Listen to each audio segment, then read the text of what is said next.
ఏంట్రా ఇవి పురస కట్టర్లాగా ఉన్నాయి, ఇవి దేనికి పనికి వస్తాయి అనుకుంటున్నారా? వీడియో చివరి వరకు చూడండి, ఇవి దేనికి పనికి వస్తాయో చెప్తా. అందరికీ హాయ్ అండి, నా పేరు దినేష్, మాది పలాస. మేము క్యాజు ఇండస్ట్రీస్కి మరియు డ్రై ఫ్రూట్ షాప్స్కి కావాల్సిన packing and processing material supply చేస్తాము.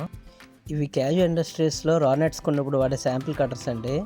ఇది ఫస్ట్ క్వాలిటీ మోడల్, పటా మోడల్, చాలా హెవీ ఉంటుంది. అన్ని కట్టర్ల కన్నా ఇదే ఫైన్గా ఉంటుంది, వెయిట్ కూడా ఎక్కువ ఉంటుంది, మంచి గ్రిప్ ఉంటుంది, చాలా బాగుంటుంది. ఇదైతే మాత్రం మీకు ఇది సెకండ్ మోడల్, స్ప్రింగ్ మోడల్. దీంట్లో ఏంటంటే స్ప్రింగ్ అప్పుడప్పుడు డ్యామేజ్ అవ్వడం, బ్రేక్ అవ్వడం అవుతుంది. అలాంటప్పుడు మీకు కట్టర్ మరి పనికిరాదు అనమాట. కానీ ఇది చాలా బాగుంటుంది, ఈ రేట్కి ఇది వర్త్ ఉంటుంది, బాగుంటుంది ఇది కూడా. ఇవి ఇంపోర్ట్ కట్టర్స్ అండి, అంటే ఇవి లోకల్ మేడ్ కాదు, ఇండియా మేడ్ కాదు, లోకల్ మేడ్ కాదు. యాక్చువల్గా మనకు వేరే మోడల్స్ అయితే కేరళ మేడ్, ఇవి ఇంపోర్ట్, వేరే కంట్రీలో తయారై వస్తాయి. ఇవైతే నేను అంత ప్రిఫరబుల్గా నేనైతే సజెస్ట్ చేయను.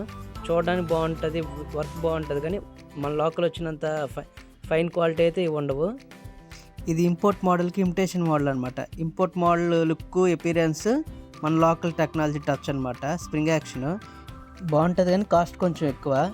ఎవరికైనా రిక్వైర్మెంట్ ఉంటే కింద నెంబర్ కాంటాక్ట్ చేయండి. అలాగే లైక్, షేర్, సబ్స్క్రైబ్ చేసుకోండి బ్రో, ప్లీజ్.